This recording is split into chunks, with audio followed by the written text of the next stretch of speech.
si vous nous rejoignez à l'instant, n'oubliez pas de cliquer sur le bouton d'abonnement et d'activer la cloche de notification pour ne jamais manquer une mise à jour de cette histoire, et n'oubliez pas de nous dire dans les commentaires d'où vous nous regardez, nous adorons avoir de vos nouvelles. Le réveil hurla à 4h30 du matin, fendant l'obscurité comme un couteau dans son âme épuisée. Les mains calleuses de Lilian cherchèrent à tâtons le bouton au snooze, mais elle savait qu'elle n'avait pas le temps pour la faiblesse. Les factures éparpillées sur la table de nuit servaient de rappel brutal à sa réalité, chacune estampillée de lettres rouges vives qui auraient aussi bien pu être écrites avec son sang. Elle roula hors du lit, son corps protestant à chaque mouvement. 3 emplois étaient devenus sa peine de prison, et elle purgeait une peine pour des crimes qu'elle n'avait jamais commis. Le service du matin au restaurant, suivi du service de nettoyage à midi, puis le travail de nuit à l'entrepôt. Les journées de 20 heures étaient devenues sa norme, tandis qu'il dormait paisiblement à côté d'elle, totalement libéré de la catastrophe financière qu'il avait créée. Le reflet de Lilian dans le miroir de la salle de bain racontait l'histoire d'une femme qui disparaissait petit à petit. Des cernes sombres avaient creusé des tranchées permanentes sous ses yeux, et sa peau autrefois vibrante était devenue cendrée à cause de l'épuisement. Elle avait 32 ans mais en paraissait 50, vieillie par le stress et les nuits blanches passées à calculer des chiffres qui ne s'additionnaient jamais pour atteindre la liberté. La cafetière se mit à gargouiller, son bruit résonnant dans leur modeste appartement comme un râle d'agonie. Elle avait renoncé à la crème et au sucre il y a des mois, des articles de luxe dans sa nouvelle réalité. En versant le liquide amer dans sa tasse de voyage, elle aperçut ses baskets de marque près de la porte, encore dans leur boîte. $200 qu'elle avait raclés sur l'argent des pourboires, parce qu'il s'était plaint d'être embarrassé devant ses amis. Le poids du ressentiment s'installa dans sa poitrine comme une pierre, devenant plus lourd chaque jour. Ce n'était pas la vie dont elle avait rêvé lorsqu'elle avait dit « oui » 5 ans plus tôt. À l'époque, Adrian avait été charmant, ambitieux, plein de promesses sur leur avenir commun. Maintenant, ces promesses ressemblaient à des mensonges élaborés conçus pour la piéger dans ce cauchemar. Lilian découvrit l'addiction au jeu un mardi qui diviserait à jamais sa vie en avant et après. Elle était rentrée tôt de son service au restaurant, un cadeau rare d'une commande de traiteur annulée, espérant surprendre Adrian avec son repas préféré. Au lieu de cela, elle le trouva penché sur son ordinateur portable, tapant frénétiquement avec le désespoir d'un homme qui se noie. L'écran affichait des chiffres qui lui donnèrent la nausée, $47 000 de pertes au poker en ligne, accumulées en 6 mois de sessions secrètes pendant qu'elle se tuait au travail. Des cartes de crédit dont elle ignorait l'existence portaient sa signature falsifiée, sa cote de crédit démolie par sa poursuite imprudente du prochain gros gain. « Adrian, qu'est-ce que c'est que ça ?» Sa voix se brisa comme une fine glace, contenant à peine la rage qui montait sous la surface. Il se retourna brusquement, son visage passant de la surprise à la culpabilité, puis à la colère défensive en quelques secondes. « Chérie, je peux t'expliquer. J'essayais de gagner de l'argent pour nous aider. J'avais un système. Un système. » Les mots explosèrent de sa gorge. « Tu avais un système qui nous a endettés plus profondément que la tombe de ma grand-mère ? Je me tue au travail pendant que tu joues notre avenir. » Ses explications devinrent un flou d'excuses et de promesses. Il se ferait aider, il arrêterait, il arrangerait tout. Mais Lilian avait déjà entendu ces chansons, chantées sur des mélodies différentes. Les preuves à l'écran racontaient la véritable histoire. Retrait après retrait de leur compte joint, de l'argent qu'elle avait gagné à la sueur de son front, donné en pâture au monstre insatiable de son addiction. Cette nuit-là, alors qu'Adrian dormait du sommeil paisible de celui qui n'a pas de fardeau, Lilian regarda le plafond et sentit quelque chose mourir en elle. La femme qui avait cru aux secondes chances, qui avait trouvé des excuses pour ses échecs, qui avait sacrifié ses rêves pour ses promesses. Cette femme étouffait sous le poids de sa trahison. L'offre d'emploi pour le 3e poste qu'elle avait mise en favori plus tôt ne semblait soudainement plus être un choix, mais une condamnation. Le travail à l'entrepôt était un genre d'enfer particulier qui commençait lorsque le reste du monde s'installait pour dormir. Les mains de Lilian, déjà à vif à cause du travail au restaurant et des produits de nettoyage, portaient maintenant de nouvelles coupures dues aux boîtes en carton et aux étagères métalliques. Son superviseur, Dal, était une montagne d'hommes qui semblait prendre plaisir à lui confier les tâches de levage les plus lourdes, ses yeux s'attardant sur son corps d'une manière qui lui donnait la chair de poule.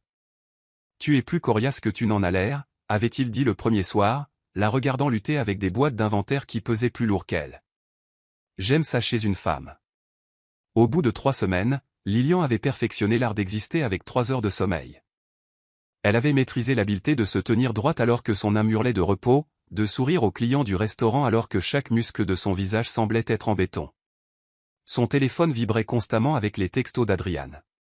Des plaintes concernant le réfrigérateur vide, le linge sale, son besoin d'argent pour l'essence.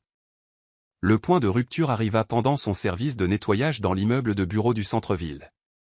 Madame Peterson, la femme âgée dont elle nettoyait la maison 2 fois par semaine, avait remarqué le changement dans son apparence. « Ma petite, tu as l'air d'une morte vivante », dit Madame Peterson, ses mains burinaient douces sur les épaules de Lilian. « Qu'est-ce qui te fait t'éreinter au travail comme ça ?» Pour la première fois depuis des mois, quelqu'un s'enquérait de son bien-être. La gentillesse dans la voix de Madame Peterson fit craquer quelque chose en Lilian, et toute l'histoire déferla. L'addiction d'Adriane, la dette, les 3 emplois, le cycle sans fin d'épuisement et de désespoir. Madame Peterson écouta sans jugement, émettant occasionnellement de doux sons de sympathie. Quand Lilian eut fini, la femme âgée resta silencieuse un long moment. « Ma petite, dit-elle enfin, parfois, les gens que nous aimons le plus sont ceux qui nous tuent le plus lentement. Tu ne peux pas sauver un homme qui est déterminé à se noyer, surtout pas en te noyant toi-même. » Ces mots résonneraient dans l'esprit de Lilian pendant des jours, une vérité qu'elle n'était pas prête à accepter pleinement mais qu'elle ne pouvait ignorer entièrement. Adriane avait toujours été un comédien, mais son dernier numéro était digne d'un Oscar. Il se transforma en l'image d'un homme repenti, assistant aux réunions des joueurs anonymes, lui apportant des fleurs achetées avec l'argent qu'elle lui avait donné pour les courses, parlant avec éloquence de changement et de rédemption. « Je vois à quel point tu travailles dur, chérie, dit-il un soir, la voix chargée de ce qui ressemblait à un remords sincère. Je vais arranger ça. J'ai quelques entretiens prévus et je suis vraiment engagé dans ma guérison cette fois. » Lilian voulait le croire. Dieu, comme elle voulait désespérément croire que l'homme dont elle était tombée amoureuse était toujours là, enfoui sous des couches d'addiction et d'égoïsme, mais luttant pour refaire surface. Elle entrevoyait des bribes de l'ancien Adriane, la façon dont il lui massait les pieds après son service à l'entrepôt, comment il préparait le café quand elle rentrait en titubant du restaurant à l'aube. Mais les factures continuaient d'arriver, implacables comme une marée. Ses cartes de crédit étaient au maximum, son compte d'épargne un terrain vague de frais de découvert. Le 3e emploi était devenu permanent, non temporaire comme elle l'avait espéré. Son corps était en train de lâcher, des douleurs aiguës dans le bas du dos, des maux de tête qui donnaient l'impression qu'on lui enfonçait des clous dans le crâne, une toux persistante due à la poussière de l'entrepôt dont elle n'arrivait pas à se défaire. Aux réunions des joueurs anonymes auxquelles elle assistait occasionnellement avec Adriane, elle regardait d'autres conjoints partager leurs histoires. Le schéma était toujours le même, promesses, rechutes, plus de promesses, des trous plus profonds. L'animatrice, une femme aimable nommée Sharon, l'avait prise à part après une réunion. La guérison est un voyage personnel, avait dit Sharon. On ne peut pas forcer quelqu'un à devenir sobre par amour et on ne peut pas se sacrifier pour les sauver. À un moment donné, tu dois choisir ta propre survie. Mais choisir semblait impossible quand chaque choix menait à la destruction. Quitter Adriane, perdre leur appartement et le peu de stabilité qu'elle avait. Rester avec Adriane, continuer le lent suicide de s'éreinter au travail pour ses erreurs. La décision ressemblait à choisir quel membre amputer pour lui sauver la vie. La conversation qui fit voler en éclats le monde de Lilian eut lieu un jeudi soir, alors qu'elle pensait qu'Adriane était à sa réunion. Elle était rentrée tôt du restaurant, épuisée et rêvant du luxe rare d'un bain chaud, quand elle entendit sa voix venant de leur chambre. Il était au téléphone, son ton plus léger et plus animé qu'elle ne l'avait entendu depuis des mois. « Mec, tu ne comprends pas à quel point je suis bien loti, » disait Adriane, sa voix portant l'assurance désinvolte de quelqu'un qui croyait parler à un public acquis. « Ma meuf bosse 3 jobs pour couvrir mes conneries, rentre morte de fatigue et fait quand même le dîner et le ménage. C'est comme avoir une esclave personnelle qui me paie pour ce privilège. » Les mots frappèrent Lilian comme des coups physiques, chaque syllabe un couteau tournant plus profondément dans sa poitrine. Elle se plaqua contre le mur du couloir, son cœur battant si fort qu'elle était sûre qu'il l'entendrait. « Elle a tellement peur d'être seule qu'elle ferait n'importe quoi pour me rendre heureux, » continua Adriane, son rire résonnant sur les murs. « Je lui dis que je suis en voie de guérison, elle le croit. Je lui dis que j'ai besoin d'argent pour les réunions, elle le donne. C'est franchement pathétique à quel point elle est désespérée. » La voix à l'autre bout du fil dit quelque chose que Lilian ne put distinguer, mais la réponse d'Adriane fut parfaitement claire. « Pourquoi est-ce que je trouverais un boulot alors que j'ai ce système ? Elle se tue pour nous maintenir à flot et je vis mieux que jamais. Argent gratuit, service de ménage gratuit, tout gratuit. Certains mecs paient pour ce genre d'arrangement. Les jambes de Lilian cédèrent et elle glissa le long du mur jusqu'à ce qu'elle soit assise sur le sol, tout son corps tremblant d'une combinaison de rage et de chagrin si intense qu'elle crut qu'elle allait vomir. 5 ans de mariage, des mois à se tuer pour sa rédemption, et c'était ainsi qu'il la voyait. Pas comme une épouse, pas comme une partenaire, mais comme une ressource à exploiter. L'Adriane dont elle était tombée amoureuse n'avait jamais existé. Il n'avait été qu'un mensonge soigneusement construit, conçu pour la piéger exactement dans cette situation. Cette nuit-là, Lilian resta éveillée à comploter tandis qu'Adriane dormait paisiblement à côté d'elle, totalement inconscient que son monde était sur le point d'imploser. La rage s'était cristallisée en quelque chose d'aiguisé et de concentré, une lame qu'elle affûtait depuis des mois sans s'en rendre compte. Chaque repas manqué, chaque nuit blanche, chaque moment d'avilissement l'avait préparée à cela. Elle commença à tout documenter avec la précision méthodique de quelqu'un qui construit un dossier juridique. Relevés bancaires montrant les pertes de jeu, capture d'écran des sites de rencontres qu'elle avait découverts qu'il utilisait, photos d'articles coûteux qu'il avait achetés pendant qu'elle s'épuisait au travail. Les preuves dressaient le portrait d'un homme qui avait non seulement détruit leurs finances, mais n'avait jamais cessé de vivre comme s'il était célibataire. Son téléphone vibra avec un texto de sa sœur Tamara, qui vivait à l'autre bout du pays et suppliait Lilian de lui rendre visite depuis des mois. « Ma belle, tu sembles différente à chaque fois qu'on se parle. Plus mince. Plus triste. Quand vas-tu réaliser que tu mérites mieux que cet homme ?» Tamara ne savait rien du jeu, de la dette ou des 3 emplois. Lilian avait eu trop honte pour raconter à qui que ce soit toute l'étendue de sa situation, maintenant la façade d'un mariage heureux alors même qu'il la tuait lentement. Mais maintenant, fixant la forme endormie d'Adriane, elle sentit les murs de la prétention s'effondrer autour d'elle. Elle ouvrit son ordinateur portable et commença à faire des recherches sur les lois sur le divorce, les droits des locataires, la responsabilité de la dette et la dissolution du mariage. Internet devint sa faculté de droit, chaque article une arme dans son arsenal croissant. Elle s'informa sur la violence financière conjugale, sur la séparation légale des biens, sur la façon de se protéger de ses créanciers. À 3 heures du matin, elle fit son premier pas utilisant le propre téléphone d'Adriane pendant qu'il dormait, elle prit des captures d'écran de ses applications de jeux, de son historique de paris, de ses conversations avec des bookmakers qui les avaient menacés tous les deux. L'homme qu'il avait appelé son esclave personnel venait de lui donner les clés de sa destruction. Le service à l'entrepôt commençait dans 2 heures, mais pour la première fois depuis des mois, Lilian se sentait pleine d'énergie au lieu d'être épuisée. Elle avait du travail à faire. Lilian ne s'attendait pas à trouver le salut sous la forme de Jérôme Williams, le comptable à la voix douce dont elle nettoyait l'immeuble de bureau chaque mardi et jeudi soir. Elle l'avait remarqué travaillant tard plus souvent récemment, offrant toujours un signe de tête polie lorsque leurs chemins se croisaient dans le couloir. Ce qu'elle n'avait pas réalisé, c'est qu'il l'avait observé aussi, préoccupé par l'épuisement évident et le stress écrit sur son visage. « Excusez-moi » dit Jérôme un soir alors qu'elle vidait les poubelles près de son bureau. « J'espère que ce n'est pas inapproprié, mais est-ce que ça va ? Vous avez l'air de porter tout le poids du monde sur vos épaules. » Quelque chose dans son ton, doux, sincèrement inquiet, la fit s'arrêter. Jérôme était attirant d'une manière discrète, avec des yeux gentils derrière des lunettes à monture métallique et l'attitude patiente de quelqu'un qui passait ses journées à résoudre les énigmes financières des autres. Dans une autre vie, elle aurait pu être intéressée. Dans cette vie, elle était trop brisée pour une romance. « Je travaille juste beaucoup », répondit-elle, son esquive habituelle. « 3 emplois, n'est-ce pas ? Je vous ai vu aller et venir à toute heure. » Quand elle parut surprise, il sourit en s'excusant. « Je travaille tard la plupart des soirs. » Difficile de ne pas remarquer les habitudes. Au cours des semaines suivantes, leurs conversations devinrent plus longues, plus personnelles.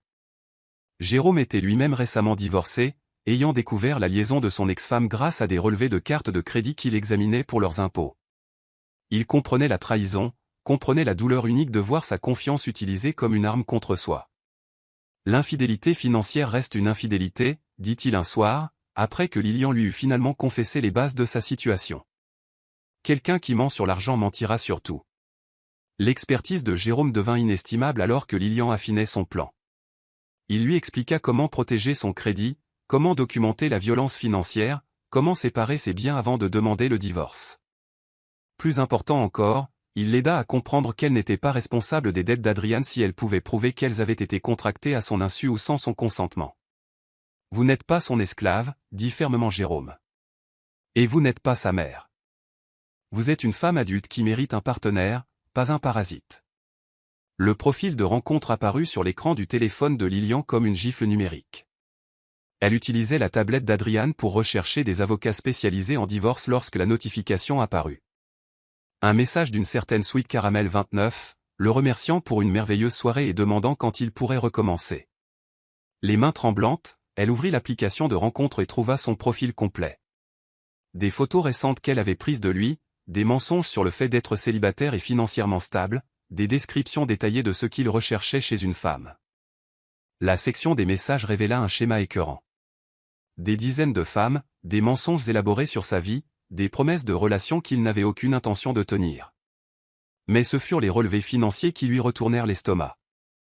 Dîner dans des restaurants chers où elle n'était jamais allée, chambres d'hôtel débitées sur des cartes de crédit à son nom, cadeaux achetés pour d'autres femmes pendant qu'elle mangeait des nouilles ramen génériques et s'épuisait au travail. Il vivait comme un célibataire avec de l'argent pendant qu'elle se tuait pour payer ses dettes. Un fil de conversation lui glaça le sang.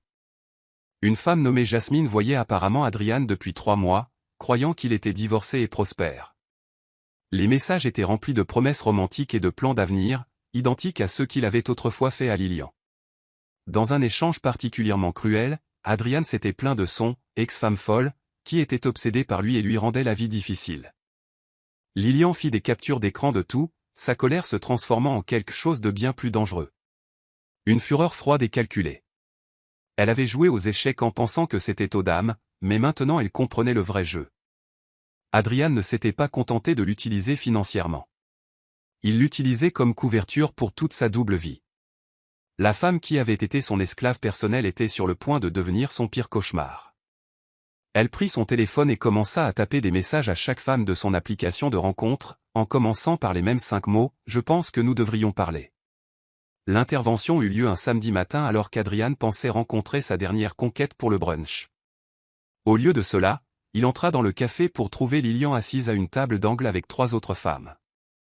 Jasmine, l'enseignante à qui il promettait un avenir, Monica, l'infirmière à qui il avait emprunté de l'argent, et Crystal, l'assistante sociale qu'il avait convaincue de co-signer un prêt. La couleur quitta son visage alors qu'il réalisait qu'il venait d'entrer dans sa propre exécution. Chaque femme tenait un dossier de messages imprimés, de photos et de reçus qui dressaient un tableau complet de sa tromperie. Lilian avait orchestré ce moment avec une précision militaire, s'assurant que chaque mensonge qu'il avait raconté serait exposé simultanément. « Mesdames, dit Lilian, sa voix stable malgré le tremblement de terre d'émotion en elle. J'aimerais vous présenter mon mari Adrian, le même Adrian qui vous a dit qu'il était divorcé, s'endetté à la recherche de l'amour. » L'explosion fut immédiate et brutale. Jasmine lui jeta son café au visage, hurlant à propos des 3 mois de sa vie qu'il avait volés.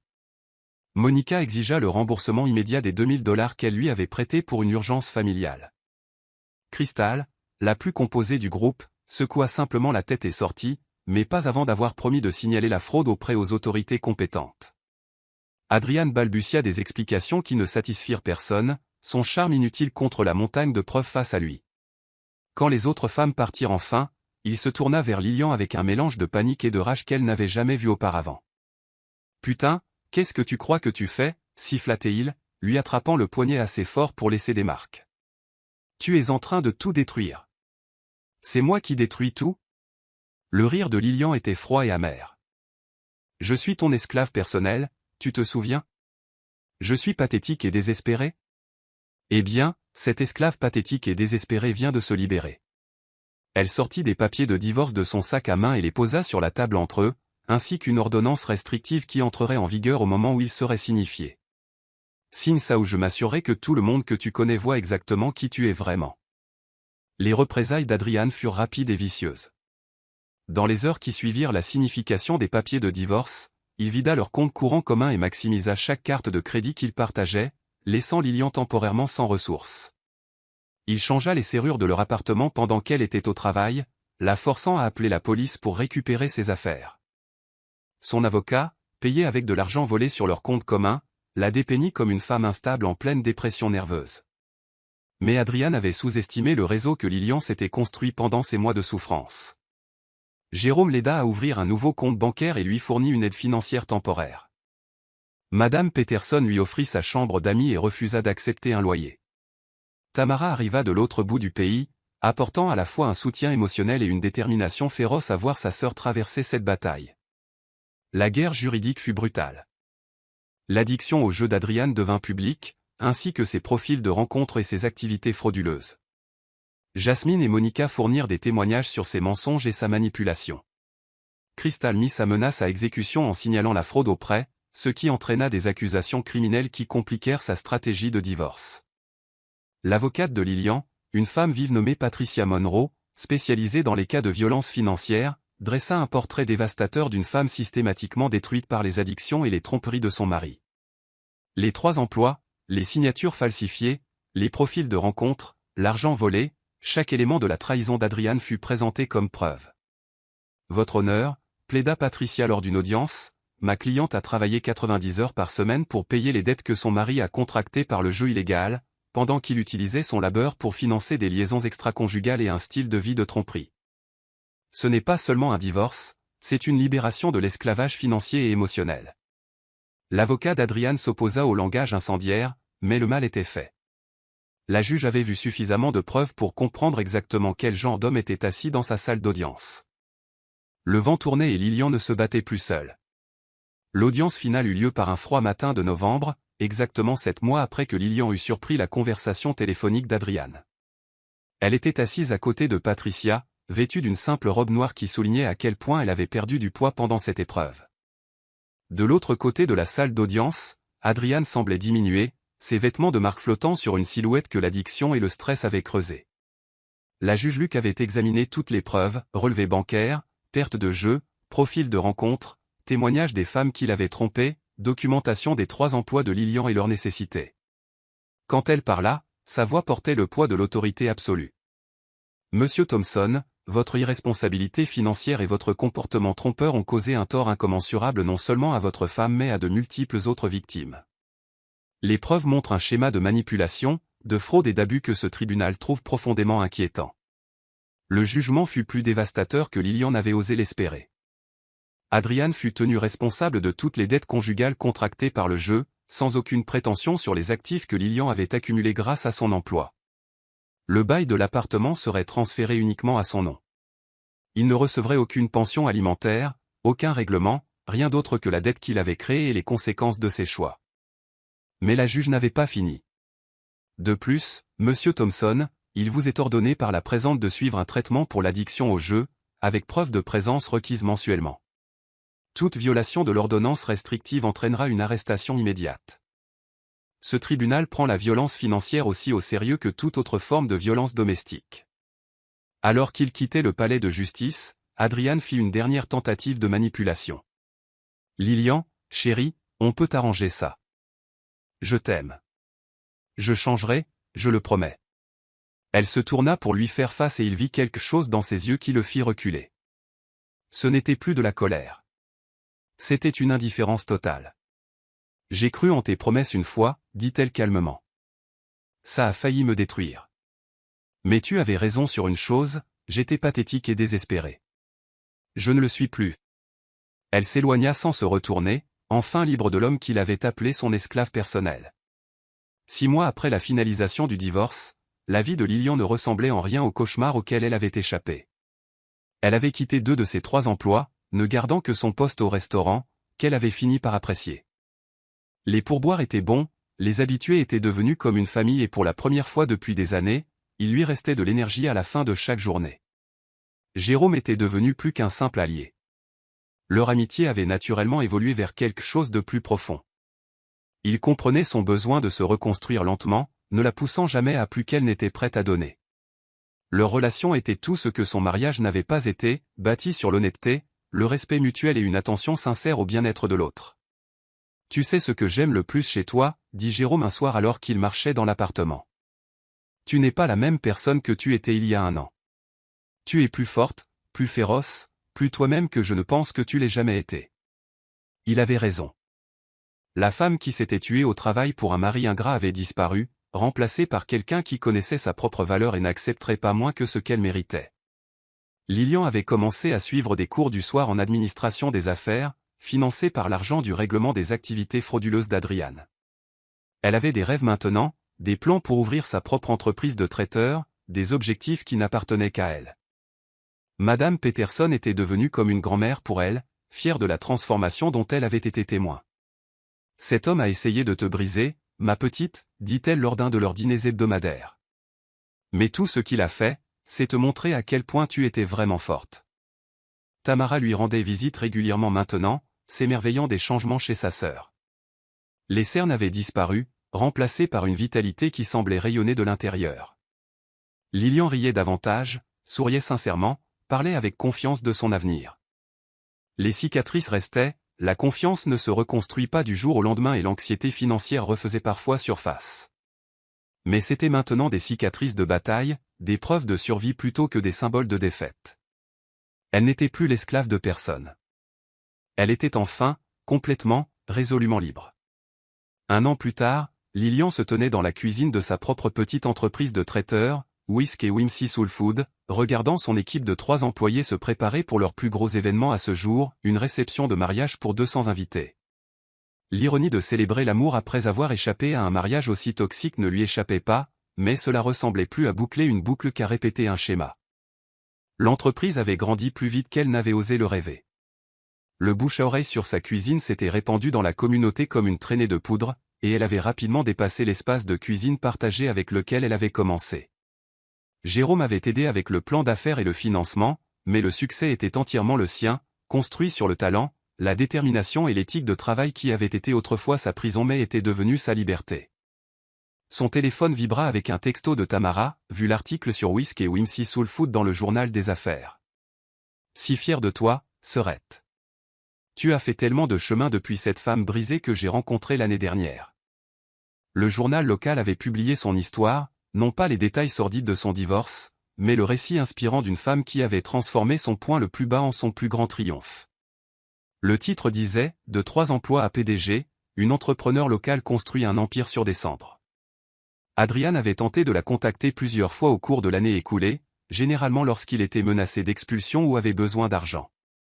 Elle avait bloqué son numéro, changé d'adresse et complètement tourné la page. Selon des connaissances communes, il jouait toujours, était toujours au chômage, et rejetait toujours la faute sur tout le monde sauf sur lui-même pour ses problèmes. Certaines personnes n'apprenaient jamais. Alors qu'elle regardait son équipe travailler avec le même dévouement qu'elle avait autrefois mis dans sa survie, Lilian ressentit une profonde satisfaction qui n'avait rien à voir avec la vengeance et tout à voir avec la rédemption. Elle avait pris la pire expérience de sa vie et l'avait alchimisée en quelque chose de beau. Le gâteau de mariage était parfait, les invités étaient heureux, et Lilian Thompson, qui n'était plus la femme d'Adrian, qui n'était plus l'esclave de personne, était exactement là où elle devait être, maîtresse de son propre destin, construisant un avenir digne de la femme qu'elle était devenue.